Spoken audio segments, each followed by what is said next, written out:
berapa sampai berapa sih kalau sebagai sales? Kalau di sales, jenjang karirnya itu seperti apa sih? Jadi dia lebih bersemangat kalau dikasih target. Mungkin besok kita bisa kasih target yang lain. Dan ku telah jatuh cinta.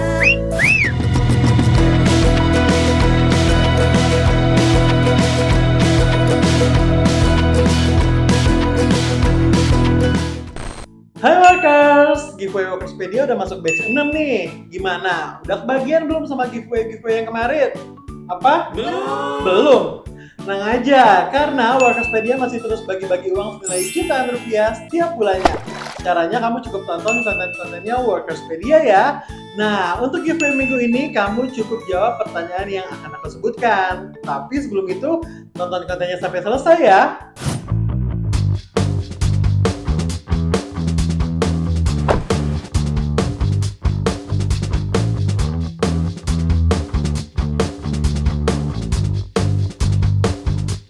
Hai Workers, sat langsung dapat kerja di Workerspedia. Workers, kali ini gue lagi ada di cafe per hari. Di sini gue bakal ketemu sama teman gue nih, namanya Via.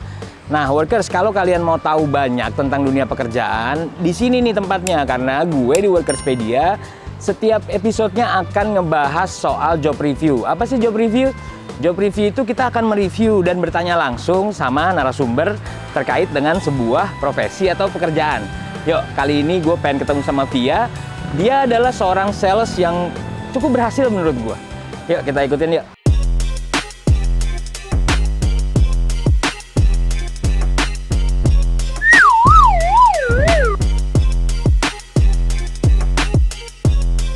Hai. Halo.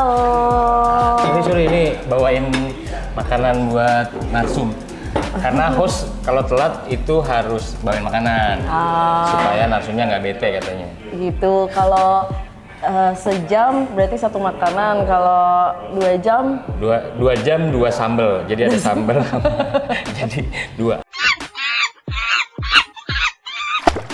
Nah, Workers, kali ini gue udah sama Via nih. Via ini seorang sales ya?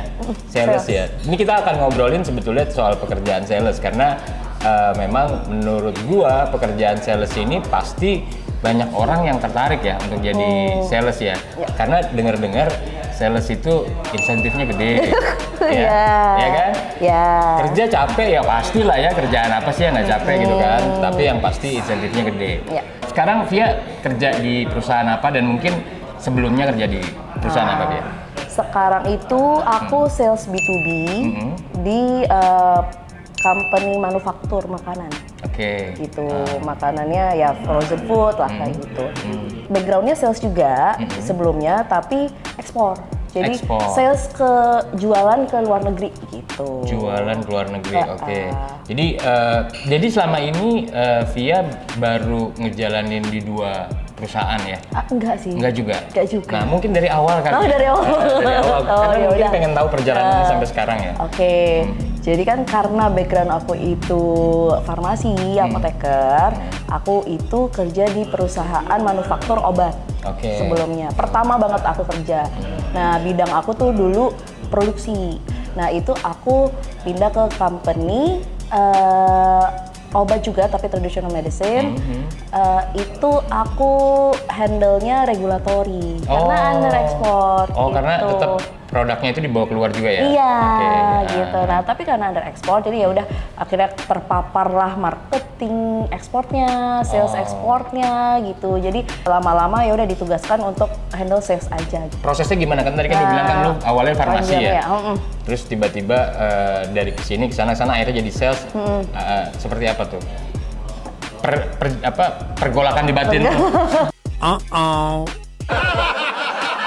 Karena terpapar, terus habis itu ternyata wah sales tuh seru. Jadi ini bukan karena tujuannya aku pengen sales, pengen jadi sales itu nggak ada sama sekali kepikiran di otak ini kalau bakal jadi sales sebenarnya. Cuma ternyata sambil berjalan ternyata dikasih kerjaannya sales, marketing segala macam. Iya ternyata wah gue suka nih.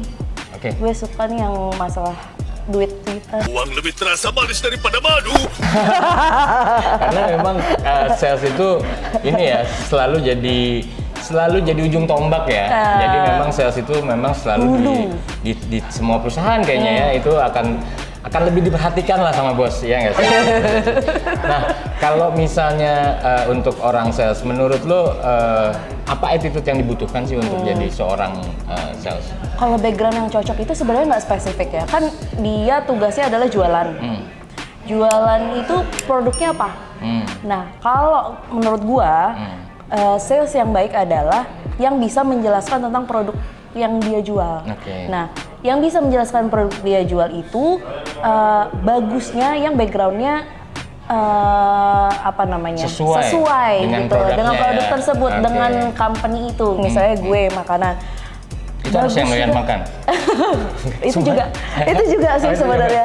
Itu juga. Soalnya kalau lo nggak tahu rasanya, lo nggak tahu yang diminta sama customer pengennya apa nih, yang pengen yang Indian food gitu, lo nggak tahu kan misalnya Indian food tuh apa gitu. Walaupun sebenarnya ada juga sih orang-orang yang terus cepet lah langsung bisa googling atau bisa nanya sana sini, cari tahu lah makanan yang dimau sama si customer itu apa gitu, ya bagus juga. Tapi alangkah baiknya kalau misalnya dia memang udah tahu duluan. Gitu. Berarti intinya sebetulnya benar gak sih kalau ilmu sales itu sebetulnya bisa dipelajari ya? Maksudnya banget. Tadi kan lu bilang sales yang, tapi kan sekarang kan mereka jual produk kan udah ada semacam informasinya lah ya, pengetahuannya, product knowledge lah ya. Product knowledge-nya, iya perlu belajar itu sih. Dan itu tadi attitude yang perlu dimiliki itu ya terus belajar aja. Soalnya kan nggak mungkin kalau satu company itu ya produknya bakal itu terus, nanti kan pasti berkembang lagi ya, kayak company mobil aja lah, setiap tahunnya kan pasti ada aja yang baru ya. Selalu harus update informasi ya. Banget. Kalau di sales, jenjang karirnya tuh seperti apa sih? Jenjang karir. Karena gue nggak tahu ya, buat gue orang sales mau bosnya mau anak buahnya ya sales. Iya, gitu. sales. Dia orang sales gitu ya. Kalau sales itu biasanya awalnya emang sales eksekutif. Nah terus habis itu dia ya pada umumnya sih jadi kayak sales assistant manager, terus habis itu sales manager. Nah tapi kalau company-company yang produk-produknya produk retail kayak yang punya brand, yang jualannya langsung ke end customer, itu sebenarnya ada dibagi dua gitu. Jadi ada yang jualannya ke GT Market, General Trade, yang jualannya di luar MT itu modern trade, yang jualannya ke kayak supermarket kayak Indomaret, Alfamart gitu. Nah itu istilahnya kalau yang ke MT key account. Key account, jadi ada namanya key account eksekutif, ada namanya key account manager gitu. Nah kalau yang orang biasanya sebut sales itu yang handle GT, jadi jualannya di luar itu. Kalau aku kan karena tadi Mas Acit kan bilangnya sales B2B, B2B itu business to business. Jadi aku jualannya bukan produk retail. Akhir ya, bukan produk yang akhir. memang dipakai langsung ke end customer gitu. Betul. Loh. Jadi misalnya, nih tolong dibenerin kalau gue salah ya. Jadi produk yang dijual sama Mbak Pia ini produk yang digunakan oleh produk lain sebagai bisnis lain. Iya, kayak gitulah kurang lebih. Iya, betul. Tolong ya Lala ya, kalau ada yang salah dirapiin omongan saya. Setelah itu apa? Setelah eksekutif tadi kan ada. Ada eksekutif ya, sales manager, sales assistant manager, sales manager. Biasanya ada GM salesnya juga, bisa sampai sales director juga. Itu gimana lo handle ketika lo dikasih target gitu? Seperti apa? Ketika gue dikasih target, sebenarnya ya jadi pressure-nya lebih sih, lebih besar kan. Karena kalau sebelumnya memang ada target, tapi targetnya bukan target angka kan, target kerjaan aja gitu. Dan itu udah biasanya sih ya pasti ke-handle lah, karena waktu pas penentuan target ya tahu lah. Nah waktu pas jadi sales dapat angka harus segini, itu ya pressure-nya luar biasa sih. Kalau udah closingan ya udah angkanya udah firm, nggak bisa diubah lagi tuh, nggak bisa kita tambah lagi. Nah sebelum closingan itu orang sales tuh biasanya ngejar tuh, langsung telepon customer, ayo tolong dong nambahin ordernya gitu. Kok jualan minta tolong? itu sebetulnya memang dinamikanya orang sales lah ya, dinamikanya orang sales lah ya. Tapi lo enjoy ya kerja di situ ya? Enjoy. Oke. Malah kayaknya kalau dikasih target itu gue lebih bersemangat. Lebih bersemangat ya. Ya, oke. Jadi dia lebih bersemangat kalau dikasih target. Mungkin besok kita bisa kasih target yang lain. Kemasukan lo, ini gue nggak ngomong exact angka ya, cuman berapa sampai berapa sih kalau sebagai sales? Lu udah berapa tahun berarti di dunia sales? 5 tahun lah. Udah 5 tahun. Kalau gaji sih sales itu sebenarnya normal-normal aja ya kayak yang lain sama aja. Cuma biasanya orang sales itu ngejar insentif. Oke. Jadi biasanya gini, ada skema insentif. Kalau misalnya lo achieve target di semester pertama gitu nih, berapa persen dari target, nanti lo dapatnya berapa persennya dari yang lo achieve, gitu. Nah itu cukup, kalau untuk sales itu cukup menggiurkan sih biasanya. Jadi intinya kalau buat sales dari beda-beda perusahaan itu bisa jadi angka pendapatannya beda-beda ya? Beda-beda banget. Beda-beda banget. Let's say misalnya let's say dari mobil deh. Iya. Sorry gue nyebut merek lagi, Toyota misalnya, Iya. sama-sama sales sama BMW misalnya gitu. Itu beda pasti. Beda banget. Beda banget ya. Istilahnya kelasnya pun juga beda ya. Produknya kelasnya beda. Orang yang dijualnya juga susah gitu. Misalnya nih kalau BMW, lo 1 bulan dapat satu yang beli aja tuh udah bagus gitu. Itu achievement lo tuh misalnya 1 mobil. Nah kalau misalnya Toyota mungkin 1 bulan achievement target lo itu misalnya 5 mobil gitu. Itu kan beda ya. Angkanya kurang lebih mungkin sama. Angka yang ditargetin itu, tapi persenannya itu ya tergantung si company-nya itu sih.